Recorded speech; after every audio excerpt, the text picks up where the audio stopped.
उत्तराखंड की 5 लोकसभा सीटों में 19 अप्रैल को होने वाले मतदान के लिए अब 10 दिन से कम का समय रह गया है। चुनाव की घड़ी नजदीक आते ही राज्य में दिग्गज नेताओं का जमावड़ा देखने को मिल रहा है। इसी कड़ी में प्रधानमंत्री मोदी, योगी आदित्यनाथ, राजनाथ सिंह के साथ ही तमाम दिग्गज नेता उत्तराखंड पहुंचकर जनता से बड़े बड़े वादे करेंगे। 2024 के लोकसभा चुनाव में उत्तराखंड के इस बार 83,37,000 से ज्यादा मतदाता अपने मताधिकार का प्रयोग करेंगे। ये मतदाता राज्य के 55 प्रत्याशियों के भाग्य का फैसला करेंगे। वहीं पर्वतीय राज्य उत्तराखंड में रोजगार इस बार भी अहम मुद्दा बना हुआ है। कांग्रेस समेत तमाम विपक्षी दल भाजपा को बेरोजगारी के मुद्दे पर घेरते हुए नजर आ रहे हैं। वहीं उत्तराखंड के सेवा योजन कार्यालय के आंकड़ों के मुताबिक प्रदेश में हर 5वां युवा मतदाता फिलहाल बेरोजगार है। ऐसे में सियासी दल और प्रत्याशी अपनी प्राथमिकताओं में रोजगार को शीर्ष मुद्दों में रख रहे हैं। कांग्रेस ने भी बेरोजगारी के मुद्दे पर सत्ता पक्ष की घेराबंदी कर रखी है। साथ ही कांग्रेस ने अपने मैनिफेस्टो में युवा न्याय के जरिए युवाओं पर भी विशेष फोकस किया है। कांग्रेस ने युवा न्याय के जरिए 30 लाख सरकारी नौकरी देने और शिक्षित युवा को 1 लाख रुपए की अप्रेंटिसशिप का अधिकार देने का वादा किया है। हालांकि सत्ता पक्ष का कहना है कि कांग्रेस के वादों में कोई सच्चाई नहीं है। सवाल यह है कि क्या 2024 के चुनावी दंगल में बेरोजगारी भाजपा की मुश्किलें बढ़ा सकती हैं। आज इसी मुद्दे पर चर्चा करेंगे। उससे पहले रिपोर्ट। पहाड़ पॉलिटिक्स उत्तराखंड में चुनावी मैदान सजा हुआ है। तमाम दल राज्य की 5 लोकसभा सीटों को फतह करने के लिए रात दिन एक किए हुए हैं। कांग्रेस जहां बेरोजगारी, महंगाई, बदहाल कानून व्यवस्था समेत तमाम मुद्दों को लेकर जनता के बीच जा रही है, साथ ही इन सभी मुद्दों के सहारे अपनी चुनावी नैया पार की भी उम्मीद लगाए हुए है। वहीं इस बीच कांग्रेस ने अपने मैनिफेस्टो को जारी कर ये साफ कर दिया है कि कांग्रेस का युवाओं के मुद्दे पर विशेष ध्यान है। कांग्रेस ने युवा न्याय के जरिए 30 लाख सरकारी नौकरी देने और शिक्षित युवाओं को 1 लाख रुपए की अप्रेंटिसशिप का अधिकार देने का भी वादा किया है। कांग्रेस अपने मैनिफेस्टो में किए गए वादे को जनता के बीच पहुंचा रही है। साथ ही राज्य का युवा मतदाता भी बेरोजगारी की वजह से काफी परेशान है। वो आज पूरे प्रदेश में इस जो हमारा जो गारंटी का सवाल है, 5 न्याय और 25 गारंटी, इस पर हमने प्रेस वार्ता रखी है और यही हमारा चुनाव का घोषणा पत्र है। इसमें जो हमारा पहला जो न्याय है वो युवा न्याय है।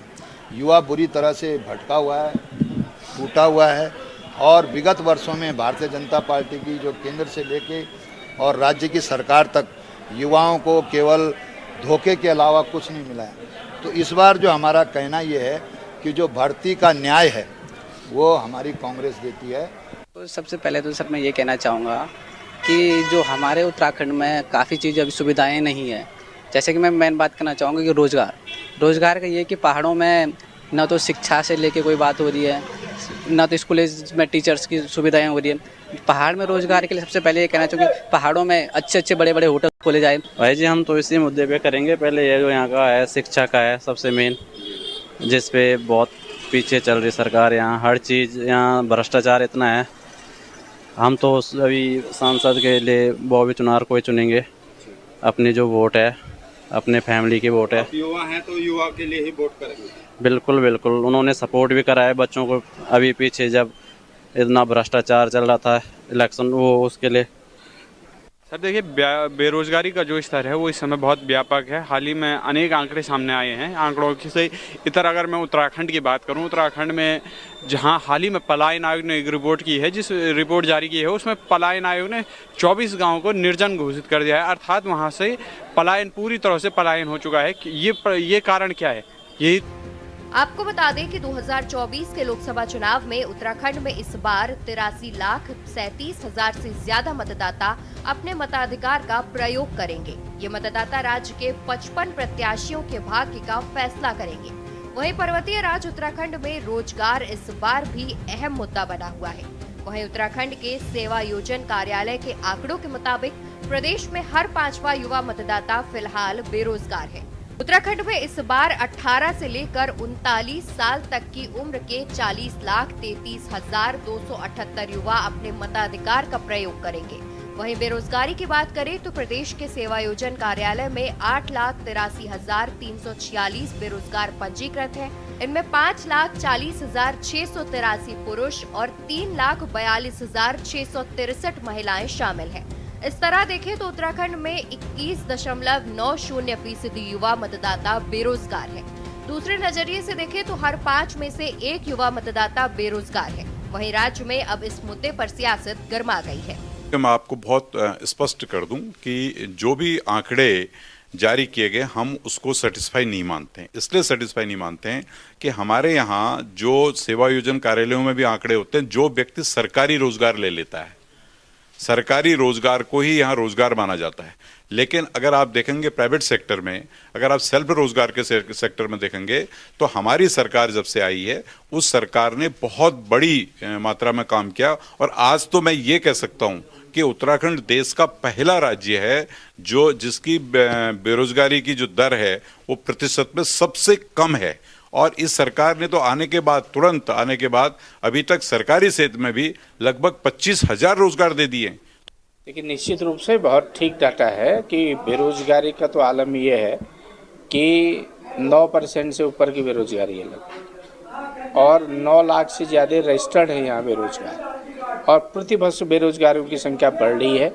न सरकारी क्षेत्र में नौकरी मिल रही है, न गैर सरकारी क्षेत्र में मजदूरी मिल रही है। कोई बड़ा उद्योग आज तक स्थापित ही नहीं कर पाए, कोई बड़ी इंडस्ट्री यहाँ नहीं लगी, न यहाँ पर कोई रोजगार का ऐसा कोई कार्यक्रम चला पाए कि जिससे हम बेरोजगारी दूर कर सकें। कुल मिलाकर चुनाव में जीत के लिए तमाम राजनीतिक दलों ने पूरी ताकत तो लगा दी है। इसके साथ ही जनता से बड़े बड़े वादे भी किए जा रहे हैं। हालांकि धरातल पर स्थिति विकट है। राज्य का अधिकांश युवा बेरोजगार है। वहीं बढ़ती बेरोजगारी सरकार के दावों की भी पोल खोल रही है। देखना होगा बेरोजगार युवाओं के हाथों को कब तक रोजगार मिलेगा। Uttarakhand desk report. तो उत्तराखंड में लोकसभा चुनाव के लिए बहुत कम समय बचा है, 10 दिन से भी कम समय रह गया है। और अगर हम चुनावी रैलियों की बात करें तो ये काफी तेज हो गई है, चाहे वो विपक्षी दलों की तरफ से हो या फिर सत्ता पक्ष की तरफ से हो। प्रधानमंत्री नरेंद्र मोदी का भी दौरा है, प्रियंका गांधी वाड्रा का भी अभी उत्तराखंड में दौरा है। सवाल ये है चुनावी मुद्दे जिन पर लगातार बात की जाती है, लगातार युवाओं को रोजगार देने की बात की जाती है, साथ ही साथ महिलाओं की सुरक्षा की गारंटी ली जाती है। ये तमाम ऐसे मुद्दे हैं जिन पर बातचीत की जाती है, लेकिन धरातल पर ये कितना नजर आता है, धरातल पर जनता क्या सोचती है, वो एक अलग विषय है। आज हम इसी पर चर्चा करेंगे। मेहमान हमारे साथ जुड़ चुके हैं, उनसे आपका परिचय करा देते हैं। और कुंवर जपेंद्र सिंह जी प्रदेश प्रवक्ता बीजेपी से हमारे साथ जुड़ चुके हैं। मोहन काला जी प्रदेश प्रवक्ता कांग्रेस हमारे साथ जुड़ चुके हैं। शांति प्रसाद भट्ट जी केंद्रीय प्रवक्ता यूकेडी से हमारे साथ जुड़ चुके हैं। और रतन मणि डोभाल जी राजनीतिक विश्लेषक हैं हमारे साथ जुड़ चुके हैं। आप सभी का बहुत बहुत स्वागत है। सबसे पहले शुरुआत करते हैं जपेंद्र जी से। जपेंद्र जी, क्या कुछ कहना चाहते हैं? देखिए, रैलियां जो हैं वो शुरू हैं, ताबड़तोड़ रैलियां हो रही, प्रधानमंत्री का दौरा हो रहा है और चुनावी वादे भी अपनी चरम पर हैं। और विपक्ष को ऐसा लगता है कि आपके सामने बेरोजगारी एक बड़ा मुद्दा है, क्योंकि युवा बेरोजगार है।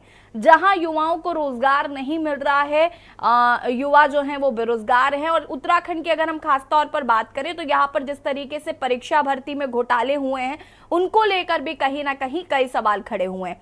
क्या कुछ कहना चाहते हैं इस पर? देखिए, विपक्ष क्या कहता है इस पे तो जनता भी ध्यान नहीं दे रही है। आंकड़े क्या कहते हैं, उन आंकड़ों को लेके जनता का क्या मानना है, ये महत्वपूर्ण है। उत्तराखंड देश का पहला ऐसा राज्य बना जहां मुख्यमंत्री ने नकल विरोधी कानून को बनाकर युवाओं को एक बहुत बड़ी ताकत देने का काम करा, जो उत्तराखंड में आज से पहले कहीं नहीं था। अभी हम रिपोर्ट देख रहे थे कि 5 में से 1 युवा बेरोजगार रिपोर्ट बता रही। तो भाई 5 में से अगर 1 युवा बेरोजगार है तो 20% बेरोजगारी है, 80% रोजगार कर रहे हैं। और मुख्यमंत्री का वादा निश्चित तौर पर अपनी दिशा में आगे बढ़ रहा है कि 25वीं वर्षगांठ से पहले उत्तराखंड को 100% युवाओं के रोजगार वाला राज्य बनाकर दिखाना ये सरकार की और माननीय मुख्यमंत्री की प्राथमिकता है। तो निश्चित तौर पर ये किया जाएगा। दूसरी तरफ पूरे देश के अंदर आज चुनावी माहौल है, तो उस चुनावी माहौल के अंदर मात्र और मात्र यही चर्चा एक आयाम लेती हुई नजर आ रही है कि 370 पार तो कितने और 400 पार तो कितने। हुआ कि रैली में हम सब ने माननीय प्रधानमंत्री जी को सुना, और आजादी के बाद से आज तक किसी भी प्रधानमंत्री पद के दावेदार का चुनावी या चुनाव से पहले या बाद का आप भाषण उठा लीजिए, और ये सिर्फ अब इस चुनाव की बात नहीं कर रहे हैं हम, यहाँ इस गोवा के भाषण की बात नहीं कर रहे हैं माननीय प्रधानमंत्री जी के। भ्रष्टाचार के खिलाफ एक मुहिम को जन्म देना और आम भारतवासी में ये आह्वान करना कि हम ईमानदार लोगों की लाइन लगा देंगे भ्रष्टाचारियों की गर्दन दबाने के लिए। भ्रष्टाचारियों के पीछे एक नई तरह के राजनीतिक, सामाजिक और धार्मिक परिवर्तन के युग से ये देश गुजर रहा है। जपेंद्र जी, जब आप भ्रष्टाचार की बात करते हैं तो आपको नहीं लगता, जब आप भ्रष्टाचार की बात करते हैं तो आपको नहीं लगता कि जितने भी कांग्रेस के भ्रष्टाचारियों के नाम आप लेते थे अपने भाषणों में, आज वो आपकी ही पार्टी के लोग हैं? सवाल कांग्रेस के भ्रष्टाचारियों का नहीं है। जब आजादी के बाद 60 वर्षों से अधिक तक कांग्रेस और कांग्रेस के घटक दलों ने राज करा तो डेफिनेटली उनके ही भ्रष्टाचार के ऊपर बात होगी। उन्हीं लोगों ने भ्रष्टाचार करा, लेकिन क्या अब उन भ्रष्टाचारियों को देश निकाला दे दिया जाए? ये तो कानून भी इजाजत देता है अपनी पार्टी में लाके क्लीन चिट दे देंगे, ये कैसी बात कर रहे हैं?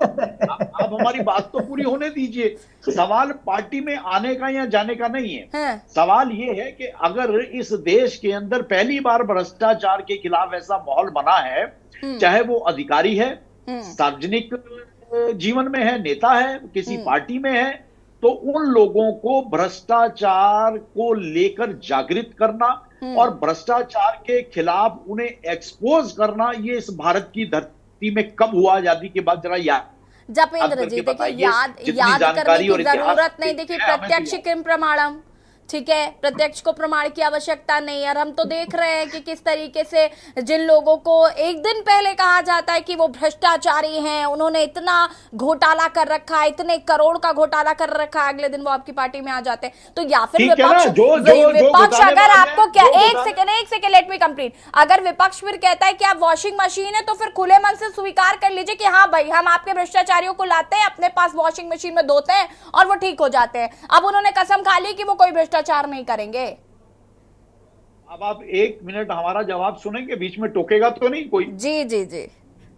हम लोगों के सभी के घरों में वॉशिंग मशीन है। आपने वॉशिंग मशीन का जिक्र करा तो हम उसी मैं क्या कर रही हूँ, विपक्ष तो न जाने कब से कर रहा है। नहीं विपक्ष की, चलो हम आपको विपक्ष का प्रतिनिधि मान लेते हैं थोड़ी देर के लिए, हमने मान लिया आपकी बात।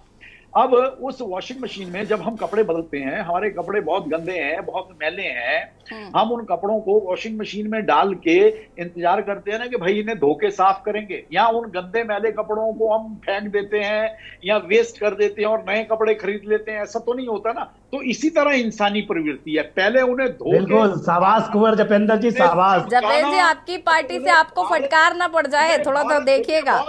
जपेंद्र जी शाबाश। बात कह रहे हैं, धोना, चमकाना, साफ करना, उनकी गंदगी दूर करना और भारतवर्ष में रहने लायक उन्हें बताना। और अगर उसके बावजूद भी सुधार नहीं आया तो निश्चित तौर पर कल वो समय भी आएगा जब उन लोगों को निर्वासित जीवन भी जीना पड़ेगा। ये भी तय है। ठीक, वापस आते हैं जपेंद्र जी, वापस आते हैं। बहुत सारे और भी लोग हैं, उनका रुख करते हैं, फिर आगे विस्तार से चर्चा करते हैं।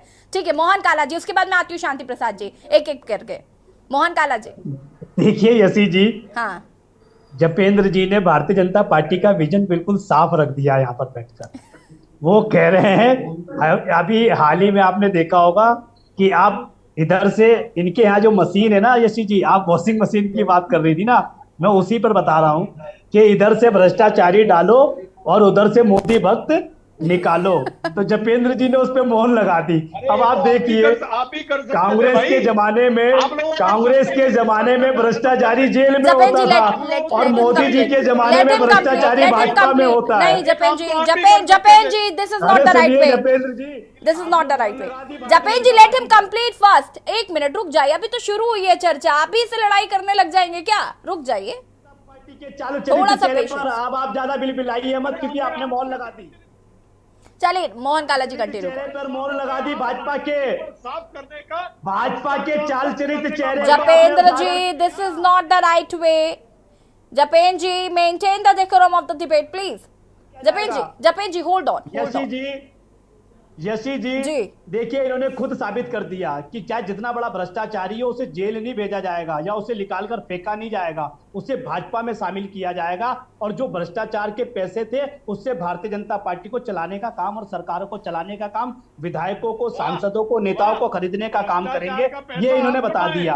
आप देखिए, देश के इतने बड़े बड़े भ्रष्टाचारी, इसी उत्तराखंड के अंदर से विजय बोगड़ा जी पर 35 लीटर पेट्रोल की टंकी वाला आरोप लगाया, भ्रष्टाचारी बताया, और देश के प्रधानमंत्री जी के मंच पर विजय बोगड़ा जी सबसे पहले बैठे हुए थे, तो आप समझ सकते हैं। आप देखिए, अजीत पवार पर भ्रष्टाचार का आरोप लगाया और जब भारतीय जनता पार्टी में गए तो उनके दाग जो है बेदाग हो गए। आप देखिए, शुभेंदु अधिकारी पर आरोप लगाया और जब आप देखिए पेमा खाटू पर आरोप लगाया और जब वो भ्रष्टाचारियों ने जब भाजपा का पट्टा गले में डाल लिया तो उसके बाद वो भ्रष्टाचारी नहीं शिष्टाचारी हो गए। बात है ना भाजपा के पट्टे में, मोहन काला जी, इसीलिए 70 इस देश रुकिएगा जपेन जी प्लीज, मुझे और भी लोगों के रिएक्शंस लेने हैं। और ये भारतीय जनता पार्टी के लोग उसमें भी सम्मिलित रहे। मैं आपके चैनल के माध्यम से कहता हूं, जो 70 भगोड़े देश का पैसा लेकर विदेश भागने का काम किया, उसमें भी भारतीय जनता पार्टी की मिली भगत थी। खुले चैलेंज पर आपके माध्यम से कहना चाहता हूं, क्योंकि इन्होंने साबित करा, इन्होंने अपने वक्तव्य में बैठकर कहा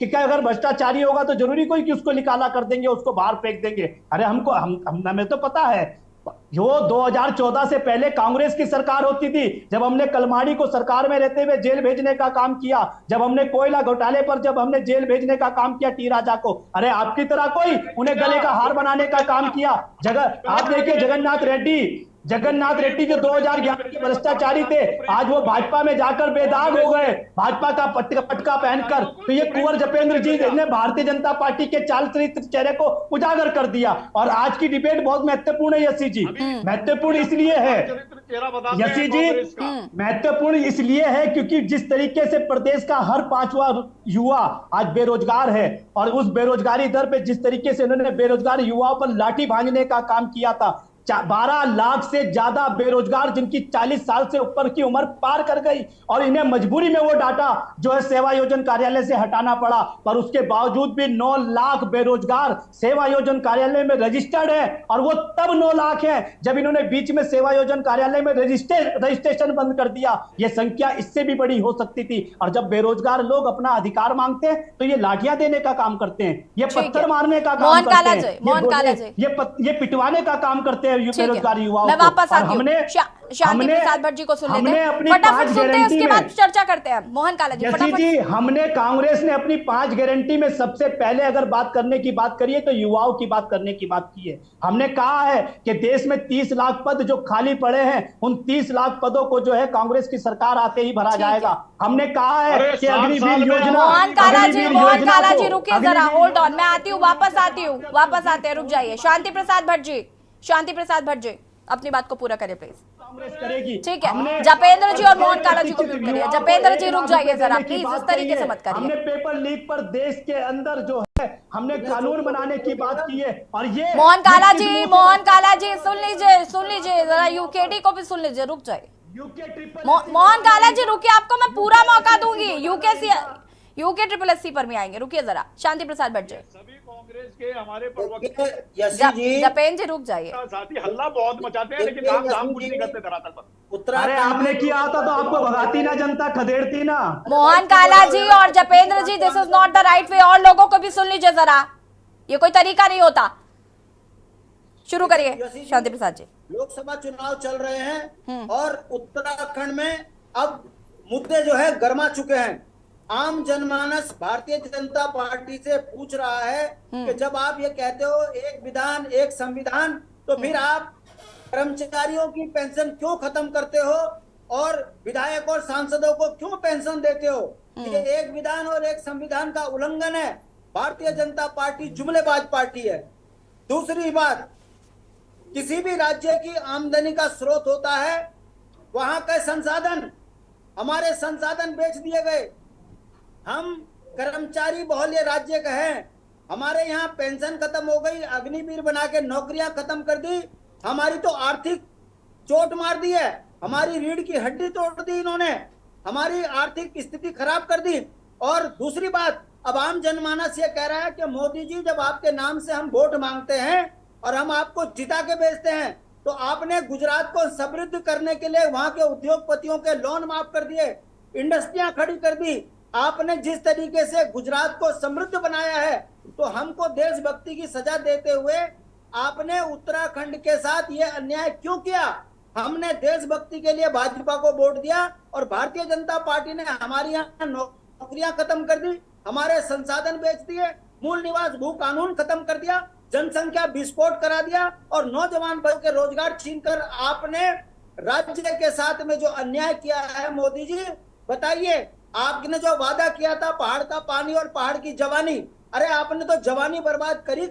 आपने तो हमारा पानी भी बेचने का काम कर दिया है। गांव के धारे का पानी को जो है हर घर नल हर घर जल के तहत बेचने का परियोजना आपने बनाई है। मोदी जी आप ये बताइए कि जब यूकेएससी का जो चेयरमैन मुख्यमंत्री होता है और मुख्यमंत्री कार्यालय पर आरोप लग रहे हैं, तो आप ये बताइए हाकिम का हाकिम कौन है? जब आप हाकिम का हाकिम के मामले में चुप होते हो तो हमें लगता है कि आप उत्तराखंड के नौजवान बच्चों के विरोधी हो। और जब आप महिला सशक्तिकरण की बात करते हो तो उत्तराखंड की जनता ये पूछ रही है कि किरण नेगी की दिल्ली में हत्या हो जाती है, निर्मम अपराधी छूट जाते हैं, उसी तरीके से उत्तराखंड में अंकिता हत्याकांड में वीआईपी भारतीय जनता पार्टी का ही नेता है। अंकिता की मां न्याय के लिए गांव-गांव घूम रही है। तो मोदी जी आप ये क्यों नहीं बताते कि महिला को आपने एक शब्द क्यों नहीं बोला अंकिता हत्याकांड में? ये सवाल आज उत्तराखंड के जनमानस के मन में तैर रहे हैं और भारतीय जनता पार्टी के नेता क्या बोल रहे हैं? अभी रानी ने एक भाषण में कहा कि हाकम सिंह बहुत ईमानदार है और बॉबी पवार और कुछ भटके हुए युवा उसे बदनाम कर रहे हैं, वो बहुत जल्दी जो है भाजपा का प्रचार स्टार प्रचारक बनेगा। ये सोच भारतीय जनता पार्टी की है। जिनकी सांसद ये बोल रही है कि बॉबी पवार झूठ बोल रहा है और हाकम सिंह ईमानदार है, ये वो भारतीय जनता पार्टी है जिसका चेहरा ठीक है। आम जनमानस शांति में प्रसाद जी वापस आएंगे, आप सभी हमारे साथ बने रहिए और चर्चा को आगे बढ़ाएंगे। राजनीतिक विश्लेषक का उसके बाद रुख करेंगे और देवभूमि के चुनावी दंगल में रुकेंगे। एक छोटे से ब्रेक के लिए जल्द हाजिर होते हैं।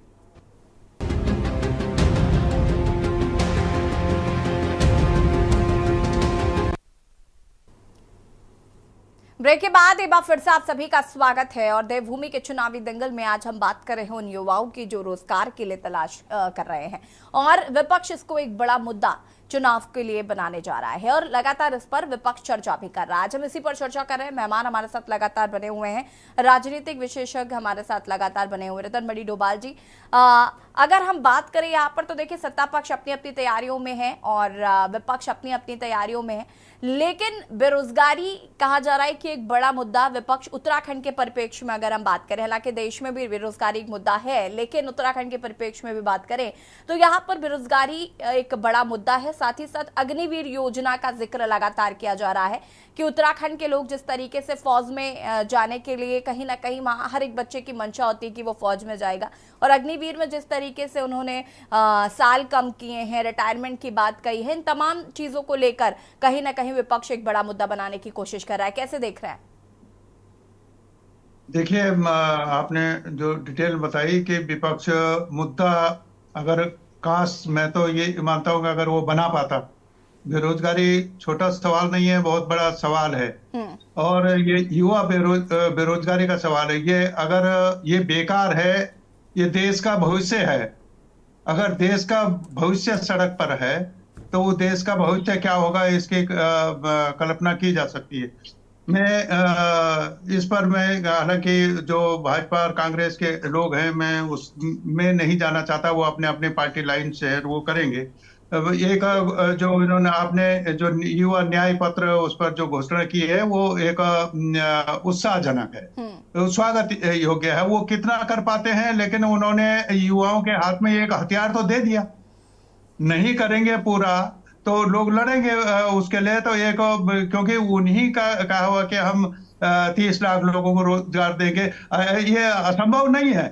ये तो हमारे प्रधानमंत्री भी और जो ये तो पार्लियामेंट में कह चुके हैं कि हमारे पास इतने पद रिक्त हैं, सरकारी पद रिक्त हैं और उसमें ये दिया जा सकता है, कोई मुश्किल काम नहीं है। ये हमने बिहार में भी देखा, बिहार में जब चला था रोजगार को लेकर तेजस्वी वगैरह, तो वो कुछ 2-3 लाख लोगों को वहां रोजगार दिया गया है, वो मुश्किल काम नहीं है। हमारा जो छोटा सा राज्य है इसमें भी सरकार मानते हैं हमारे पास 60-65 हजार जो रिक्त पद है, कोई नया पद आपने सृजित नहीं करना है। जो हमें विरासत में मिला है उत्तर प्रदेश से, जो स्वीकृत पद हैं उत्तर प्रदेश से, वो रिक्त पड़े हुए हैं, उनमें वैकेंसी आप नहीं कर रहे हैं। और जब आप भर्ती निकालते हैं तो उसमें हाकम सिंह आ जाते हैं, वो पद बिक जाते हैं और फिर वो जहाँ का तहाँ वो खत्म हो जाती है चीजें। मैं इस पर ये सवाल ये है, लेकिन मैं इतना इसमें जोड़ना चाहता हूं कि सभी को सरकारी नौकरी नहीं दी जा सकती है। ये जो सत्ता पक्ष के प्रवक्ता बोल रहे थे, मैं उनसे पूरी तरह सहमत हूं इस बात पे कि सबको सरकारी नौकरी नहीं दी जा सकती। लेकिन ये सरकार की तो जिम्मेदारी है ना, सबको रोजगार देना है, आपको सबको शिक्षा देना है, सबको स्वास्थ्य देना है। ये तो बुनियादी सवाल है, ये आप पीछे नहीं हट सकते। तो इस तरीका क्या है, आपने उस तरीके पे जा रहे थे, उस पर काम नहीं हुआ। आपने अक्टूबर 2018 में इन्वेस्टर समिट किया और उसमें ये दावा किया गया कि 1,25,000 करोड़ का हमने MOU साइन किया, निवेश होने वाला है वो प्रदेश में। और उस निवेश के लिए आपने भू कानून को संशोधित किया और ये कहा कि औद्योगिक परियोजन के लिए आप जितना चाहे उतना जमीन खरीद लें। वो भी आपने चौपट दरवाजे खोल दिए। लेकिन कितना निवेश आया बिना औद्योगिकरण के राज्य में? जो उत्तराखंड है, अभी उत्तराखंड की तो बात ही नहीं हो रही है। राज्य वहां उत्तराखंड में जा ही नहीं रहा जहां जिसके लिए राज्य मांगा गया था। अगर औद्योगिकरण में की तरफ आप नहीं जाएंगे तो आप सबको रोजगार नहीं दे सकते हैं। एक छोटी सी बात मेरे को, ये हमारे यहाँ मनरेगा में 90 दिन की गारंटी थी कि साल में 90 दिन रोजगार देंगे। वो रोजगार खत्म हो गया। 20 से 25 दिन का जो रोजगार मिल रहा है, 1 साल से उनका भुगतान नहीं हो रहा है। ये स्थिति रोजगार के, तो सरकार पीछे नहीं हट सकती उससे। ये जो सवाल है, ये बुनियादी सवाल है। और उनके घर में जो बीजेपी के लोग हैं या कांग्रेस, सबके घर में बेरोजगारी पड़ रही है। ठीक है जपेन जी।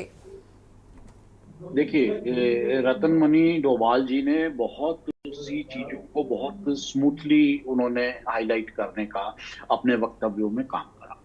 और निश्चित तौर पर सरकार की तरफ से हम ये भरोसा दिलाते हैं कि जो रिक्त पद हैं, उन रिक्त पदों को भरने की दिशा में सरकार आगे बढ़ चुकी है।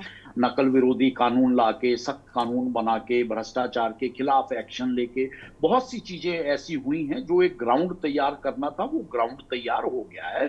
और अब अगर आप भविष्य में आप देखेंगे तो निश्चित तौर पर वो जो सरकारी पदों की रिक्तियां हैं वो 100% भरी जानी है और उस पे जो भी एलिजिबल कैंडिडेट्स हैं वो आए और अपनी राज्य सरकार को सेवा दें। इसके रास्ते पूरी तरह से तैयार हैं।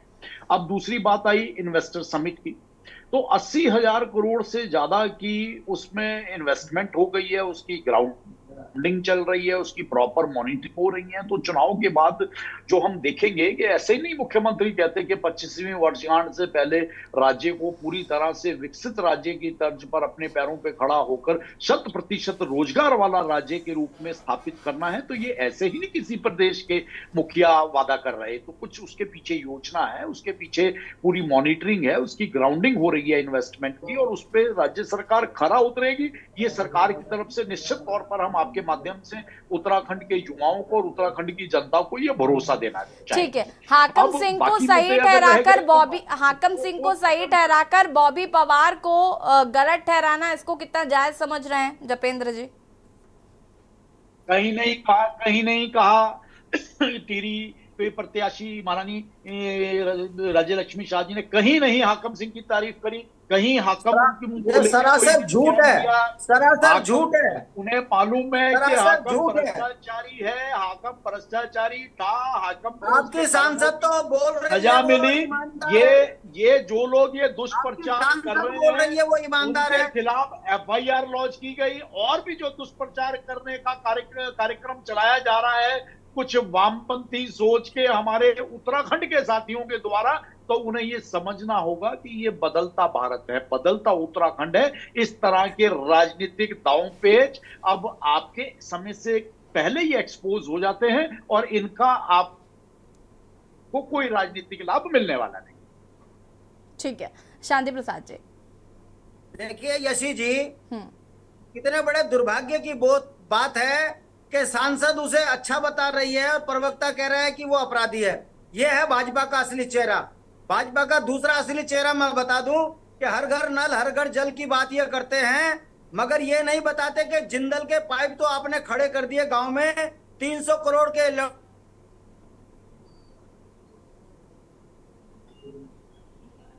शांति प्रसाद जी सुन पा रहे हैं? ठीक है, शांति प्रसाद जी पेट्रोल बॉन्ड लेकर उस पर आपने कैरा की कंपनी से क्यों खा लिया, भाजपा ये नहीं बताती। तीसरी बात, उत्तराखंड के संसाधन से लेकर पानी, जंगल, जमीन, रोजगार सब बिक गया है। इस पर भारतीय जनता, आप लोगों का एजेंडा कामयाब होने वाला नहीं। उत्तराखंड की जनता बहुत समझदार है, तो आप इस दुष्प्रचार को लेकर अपने आप को ही सब लोग एक्सपोज करने का काम तैर रहे हैं और भारतीय जनता पार्टी के नेताओं से बोलते नहीं बन रहा है। इनका एक सांसद नैनीताल का बोल रहा है कि मेरे कर्मों की सजा मोदी को मत देना, वोट मोदी को देख के देना। ये हालत इनके सांसदों की है। तो आप ऐसे में समझ सकते हो कि भारतीय जनता पार्टी जो जुमलेबाज पार्टी है, राजनीतिक बेईमान पार्टी है, इसका केवल एक मकसद है, किसी तरीके से सत्ता के माध्यम से राज्य से लेकर देश को लूटना। यही कारण है कि उत्तराखंड में युवाओं की आवाज बॉबी पंवार बना हुआ है और महिलाओं की आवाज आशुतोष नेगी बना पड़ा है। और भारतीय जनता पार्टी का कोई नेता किसी की आवाज न बनकर मोदी के नाम पर राज्य से लेकर देश को लूट रहे हैं, और ये अब बहुत लंबे समय तक नहीं चलेगा। और हमारा ये विश्वास है भारतीय जनता पार्टी का इस देश से सुपाड़ा साफ होगा। ठीक है, जपेन जी फटाफट जवाब दीजिए, इसके बाद मोहन काला जी आपके पास आते हो। पूरे देश में वामपंथी विचारधारा को लोगों ने नकारा है और उत्तराखंड की जनता बहुत समझदार है। लेकिन हमारे शांति प्रसाद भट्ट जी जैसे साथियों को कौन समझाए कि वामपंथी विचारधारा से बाहर निकलकर थोड़ा हकीकत की तरफ देखिए। आप 150 लोग अगर उस विचारधारा की यहाँ जमीन तैयार करने का प्रयास कर रहे हैं तो आप उसमें बार बार विफल हो रहे हैं। और उत्तराखंड की राष्ट्रवादी जनता बार बार नकार रही है विपक्ष और ऐसी सोच को, तो ये इनके लिए शायद इनकी आंखें खोलने के लिए काफी हो। ठीक है, मोहन काला जी, विपक्षी दल जो हैं वो मुद्दों को ठीक तरीके से नहीं उठा पा रहे हैं, साथ ही साथ हरीश रावत अपनी ही पार्टी के लिए मुश्किलें खड़ी कर रहे हैं अपने बयान से। उसको लेकर भी मैं चाहूंगी कि जरा क्लियर करें, क्योंकि जिस तरीके से हरीश रावत का बयान आया, उन्होंने अपनी ही पार्टी को आलसी कह दिया। ये और हरीश रावत जो कि एक वरिष्ठ नेता है कांग्रेस के, पूर्व मुख्यमंत्री रह चुके हैं, और अगर उनके मुख से इस तरीके के वक्तव्य निकलते हैं तो जाहिर है कि इसका नुकसान पार्टी को भी उठाना पड़ेगा। देखिए यसी जी, जिस तरीके से उनके बयान को जो है तोड़ मोड़ के पेश किया गया वो सबके सामने। और उसके बाद अगर आपने कल परसों जब देहरादून के धर्मपुर विधानसभा के कारगी चौक पर जब मुख्य कार्यालय का उद्घाटन हुआ तो उस पर भी आपने उनके बयान को सुना होगा कि उन्होंने अपने बयान में किस तरीके से उस पर जो है बात रखने का काम किया, और जिस तरीके से उसका दुष्प्रचार करने का काम हुआ उस पर भी उन्होंने उस पर बात रखने का काम किया। कांग्रेस का एक एक कार्यकर्ता, कांग्रेस का एक एक नेता जो है जनता के बीच में है। 5 न्याय और 25 गारंटी को लेकर कांग्रेस का कार्यकर्ता जनता के बीच में है। आम घर घर जाकर जो है उस गारंटी को कार्ड को पहुंचाने का काम कर रहा है। और मैं जिस तरीके से अभी भारतीय जनता पार्टी के हमारे साथी जो है बड़े बड़े बातें यहाँ बैठकर करने का काम कर रहे थे, अरे भैया जब इतने विकास के काम किए थे तो फिर चेहरे की जरूरत क्यों पड़ रही है, स्टार प्रचारकों की जरूरत क्यों पड़ रही है? ले लीजिए ना वोट। और जनता ने तो आपको बता दिया यसी जी, देहरादून के गड़ी कैंट में कुछ नहीं है। सुन लीजिए, अरे सुन लीजिए, आप किस पल्ले से कब तक बंधे रहेंगे जपेंद्र जी, मुझे इसी का नहीं पता है। आप पल्ले की बात मत करिए, क्योंकि आप ज्यादा दिन तक किसी पल्ले में बंधे नहीं रहते हैं। आप ज्यादा दिन, जपेंद्र जी, आप ज्यादा दिन किसी के पल्ले में बंधे नहीं रहते, ये दुनिया जानती है और पूरा देहरादून जानता है। इसलिए आप पल्ले की बात ना बताएं। मैं आशा करता हूं कि आप ज्यादा दिन तक भारतीय जनता पार्टी के पल्ले में बंधे रहेंगे।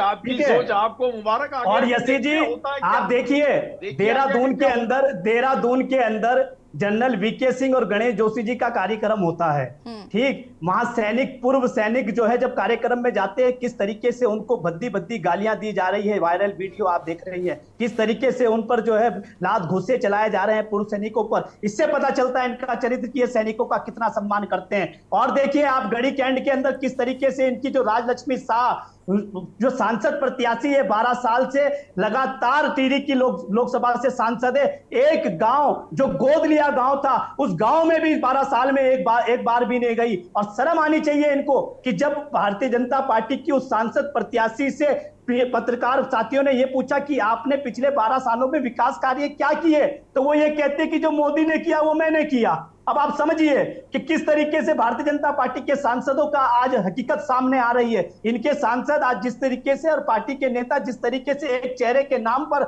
आज भी वोट मांगने का काम कर रहे हैं। और उत्तराखंड की जनता भली बातें समझ गई है। कांग्रेस ने लगातार उत्तराखंड के आम जन मुद्दों पर लड़ने का काम किया, उठाने का काम किया। आज उसी का नतीजा है कि बेरोजगार युवा आंखों में आंख मिलाकर इनसे रोजगार की बात कर रहा है। और वो कह रहा है कि भैया इस बार भावनाओं में बहकर वोट नहीं होगा, इस बार काम पर वोट होगा, जाति पर धर्म पर नहीं कर्म पर वोट होगा, इस बार युवा कह रहा है। आप देखिए देहरादून के गढ़ी कैंट में जिस तरीके से मातृ शक्ति ने गणेश जोशी जी को, राजलक्ष्मी शाह जी को खदेड़ने का काम किया, ये उन्हीं लड़ाई का रिजल्ट है। और आप देखिए जितने भी आज बेरोजगार युवाओं के साथ साथ इस प्रदेश के अंदर जितने भी आप 20 से ज्यादा घोटाले हुए यसी जी, यहाँ पर चाहे मैं सहकारिता की बात करूं, चाहे होमगार्ड की बात करूं, चाहे मैं पटवारी प्रकरण की बात करूं, चाहे मैं वन विभाग की बात करूं, चाहे उद्यान की बात करूं, ये तमाम 20 घोटाले, और इन 20 घोटालों में भारतीय जनता पार्टी के नेता शामिल रहे। यूके ट्रिपल एससी में हाकम सिंह इनका जिला पंचायत सदस्य, जिसको बचाकर इन्होंने आज भाल निकालने का काम कर रखा है।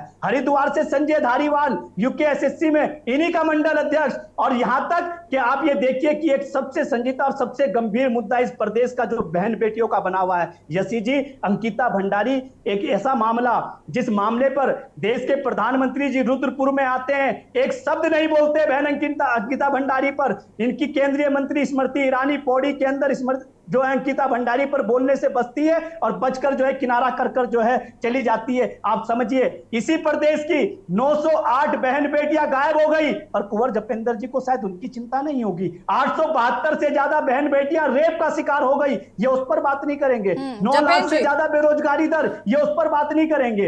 आप यहाँ देखिए से जवाब ले लेते हैं एक एक करके। 9 हिमालय राज्यों में, यसी जी लास्ट में आ रहा हूं, 9 हिमालय राज्यों में उत्तराखंड नंबर 1 राज्य बना महिला अपराध में, इनकी सरकार में। और इनके नेता और उन सारे अपराधों में भारतीय जनता पार्टी के नेता शामिल रहे। आज बहन अंकिता भंडारी के प्रकरण पर इनको जवाब देना होगा। जनता इनसे आंख मिलाकर जवाब करने का, सवाल करने का काम कर रही है, और भारतीय जनता पार्टी बचकर भाग रही है। मैं उम्मीद करता हूं कि जब कल ऋषिकेश के आईडीपीएल में जब प्रधानमंत्री जी अपनी शुरुआत करेंगे, तो उसी ऋषिकेश में जो इनका वो जो रिसोर्ट था, जिस रिसोर्ट को इनकी विधायक ने बुलडोजर से तुड़वाने का काम किया, वो रिसोर्ट ऋषिकेश में ही था। और मैं समझता हूं कि देश के प्रधानमंत्री जी कल जब ऋषिकेश की भूमि पर आ रहे हैं, तो सबसे पहले बहन अंकिता पर जवाब दे, बताएं कि वो वीआईपी कौन था जिसने ऋषिकेश जैसी पवित्र भूमि को जो है कलंकित करने का काम किया। ठीक है, रुके मोहन काला जी, जपेन जी, इसके बाद रतन मणि जी आपके पास आते हैं। 12 से 17 के बीच में कांग्रेस की सरकार, और जो एक परिपाटी थी कांग्रेस की भ्रष्टाचार की, उस परिपाटी के रहते कांग्रेस ने खूब भ्रष्टाचार करा, और इस प्रदेश के अंदर एक अरे सबसे बड़े तो आप ही के दल में है, आज आपके नेता हैं, करा उनका बेटा मंत्री है, जिसको सबसे बड़ा भ्रष्टाचारी मोदी जी ने परेड ग्राउंड के मंच से बताया था, जिनको सबसे बड़ा भ्रष्टाचारी परेड ग्राउंड के मंच से बताया था प्रधानमंत्री ने, वो आप ही का नेता है। उनका बेटा आपकी सरकार में मंत्री है जपेंद्र जी, सौरभ बहुगुणा मंत्री है उनका बेटा आपकी सरकार में। 35 लीटर टंकी याद है ना आपको? मोहन काला जी सुन लीजिए, पहले सुनने की भी क्षमता रखिए प्लीज। मोहन काला जी सुनने की भी क्षमता रखिए, ये गलत बात है।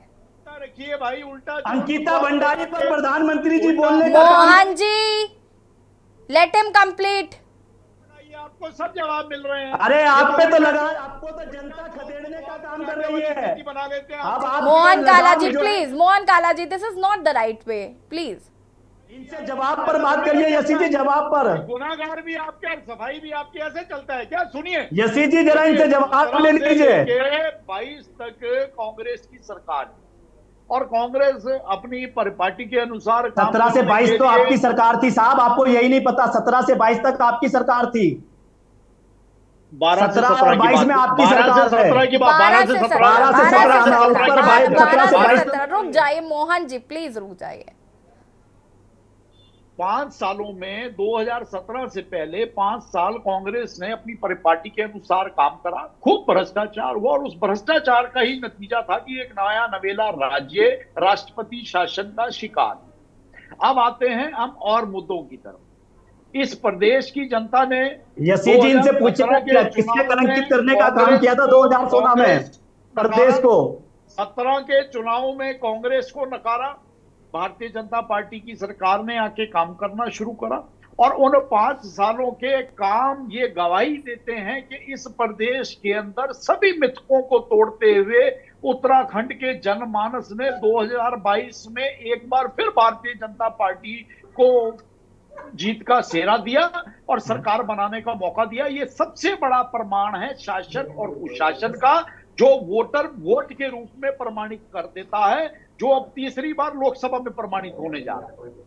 अब जितनी आप बातें कर रहे हैं इस 35 लीटर टंकी वाले पे तो कुछ बोल दीजिए। महिला सुरक्षा को लेकर, इस प्रदेश के अंदर महिला सुरक्षा को लेकर, अपराधों को लेकर, भ्रष्टाचार को लेकर, नकल विरोधी कानून को लेकर जितने काम हुए हैं, जितने सख्त कानून आए हैं, जितने लोगों को रिकॉर्ड तोड़ सलाखों के पीछे भेजा गया है, कभी कांग्रेस ने सपने भी नहीं सोचा था। और सारे सबूत मिटाने का काम किया आपने भ्रष्टाचारियों का, क्लीन चिट देने का काम किया भ्रष्टाचारियों को, बलात्कारियों को, अत्याचारियों को। उनको कंप्लीट करने दीजिए, पहले रुक जाइए। नहीं करा, भारतीय जनता पार्टी ने भ्रष्टाचारी को और अपराधी को भ्रष्टाचारी और अपराधी की नजर से देखा। लेकिन दुख होता है कि इस प्रदेश के अंदर जो लोग आज भी कांग्रेस की राजनीति जोड़कर आगे बढ़ने का काम कर रहे हैं, वो ये नहीं सोचते हैं कि आपने उत्तराखंड को दिया क्या, आपने उत्तराखंड वासियों के लिए किया क्या। आज जब भारतीय जनता पार्टी की सरकार के ऊपर जन जन का भरोसा है, योजनाओं का लाभ मिल रहा है, प्रदेश धीरे धीरे एक एक सीढ़ी करके आगे बढ़ रहा है, तो आपके पेड़ पे आपके यसी जी जितने मैंने जवाब किया और इस दर्द की दवाई मान लीजिए ना मोहन जी, नहीं है जवाब। ठीक है जपेन जी रुकिएगा जरा, क्या ऋषिकेश से कल रुके ठीक है, आपको भी पता है मोहन जी ये नहीं होगा, फिर क्यों बार बार उसी पॉइंट पर आ रहे हैं। रुक जाइए, रतनमणि डोभाल जी का रुख करना चाहूंगी मैं। रतनमणि जी देखिए, कांग्रेस और बीजेपी की लड़ाई में ना जाकर अगर हम उत्तराखंड राज्य की बात करें तो 23 साल हो चुके हैं और उत्तराखंड राज्य में आज भी जो मुद्दे, जिन मुद्दों पर राज्य अलग हुआ, वो मुद्दे आज भी हावी हैं। चाहे वो पलायन हो, चाहे वो रोजगार हो, पहाड़ की जवानी, पहाड़ का पानी, काम नहीं आ रही है। और ऐसे में जनता का क्या मूड होगा वो तो जनता डिसाइड करेगी ही। लेकिन अगर हम उन मुद्दों पर बात करें तो क्या जनता ये समझ पाएगी कि हम राज्य के मुद्दे अलग होते हैं, जैसे हमें पता है, और केंद्र के मुद्दे अलग होते हैं। फिलहाल ये केंद्र का मसला है, लेकिन जो राज्य की परेशानियां हैं वो अभी भी सॉल्व नहीं हुई है। तो डबल इंजन की सरकार और डबल इंजन की जो ताकत की बात कही जाती है, तो क्या उसका असर देखने को मिलता है?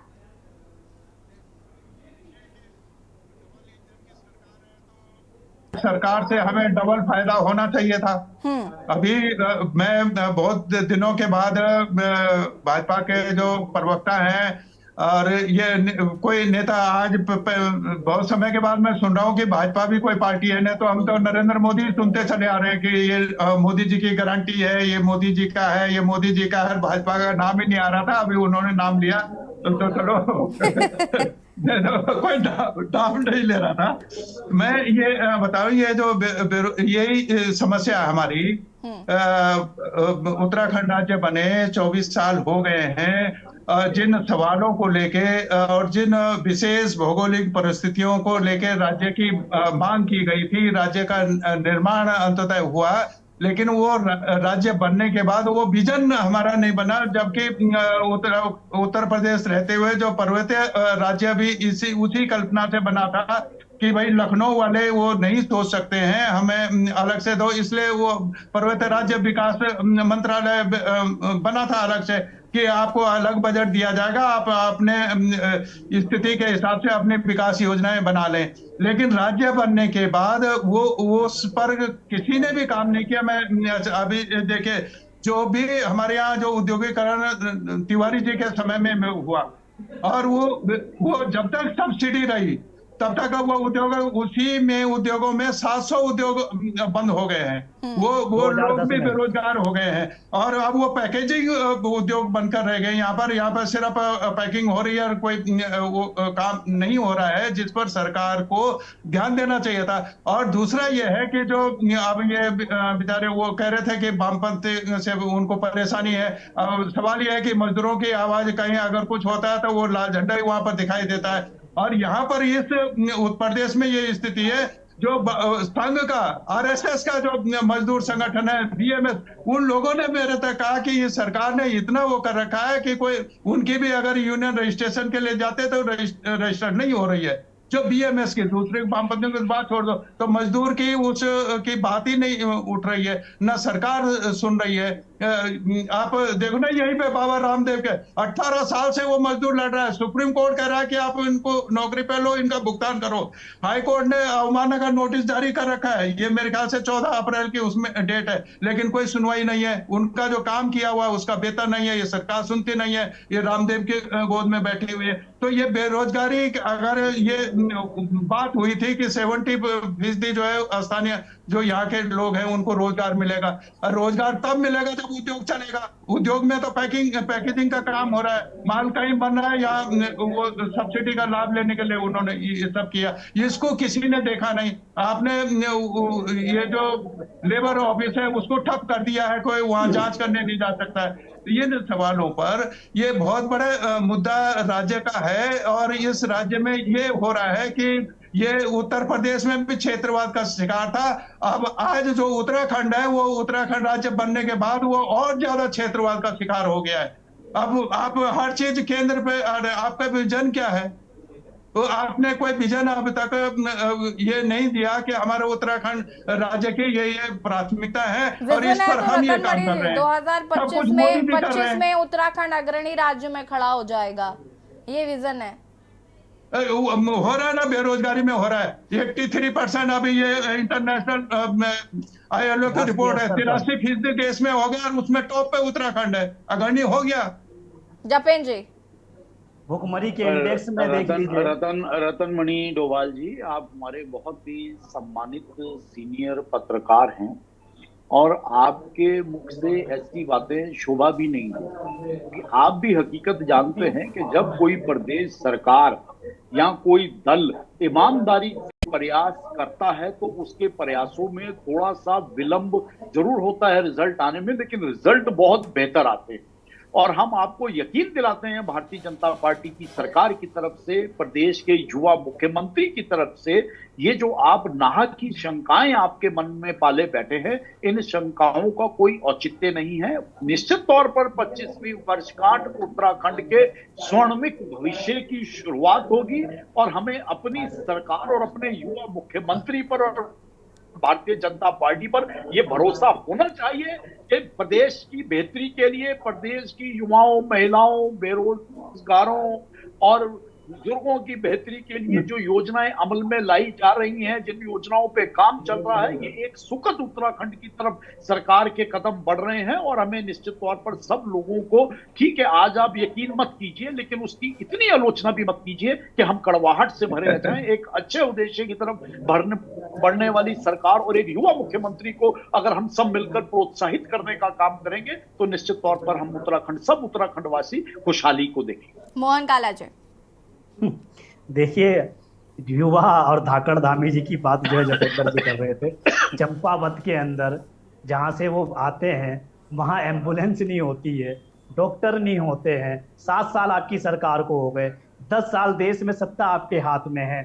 हमारे यहाँ मिसराज पट्टी जो सैंसपुर का एक हिस्सा यहीं आपके ही चैनल पर चला और वहां पर कम से कम 15 साल से इनके विधायक और 12 साल से इनकी सांसद, और तब वो कहते हो कि रोड नहीं तो वोट नहीं।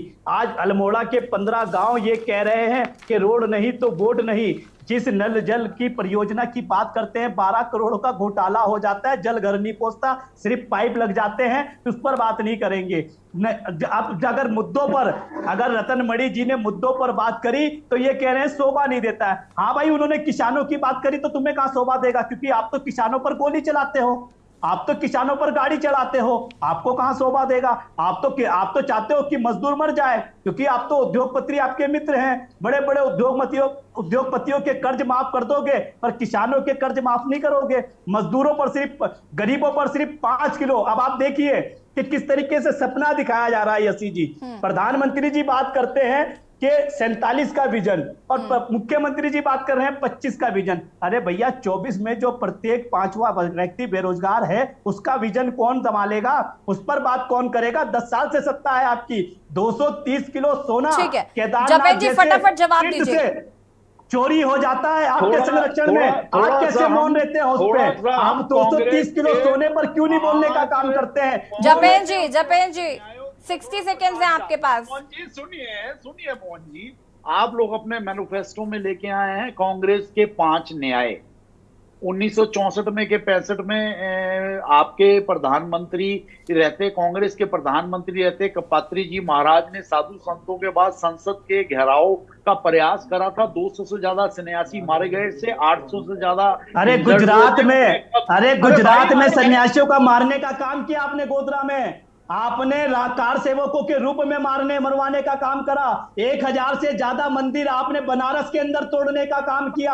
आपने गुजरात के अंदर मंदिरों को तोड़ने का काम किया। आपने उत्तर प्रदेश में गुजरात मंदिरों को तोड़ने का काम किया। उत्तराखंड के अंदर उत्तराखंड के अंदर तोड़ने का काम किया। क्यों चुप रह जाते हैं आप। अमरनाथ यात्रा पर आपकी सरकार में हमले होते हैं, 4 बार हमले होते हैं, एक बार 300 से ज्यादा यात्री मारे जाते हैं। वक्त की कमी है। फिलहाल आप सभी का बहुत बहुत शुक्रिया चर्चा में शामिल होने के लिए। और देवभूमि के चुनावी दंगल में आज हम बात कर रहे थे जिस तरीके से तमाम राजनीतिक दल चुनावी रैलियां ताबड़तोड़ कर रहे हैं, ऐसे में बेरोजगारी उत्तराखंड में एक बड़ा मुद्दा है। साथ ही साथ पहाड़ की जवानी और पहाड़ का पानी जिसका इस्तेमाल की बात लगातार कही जा रही थी, क्या वो वाकई हो पा रही है।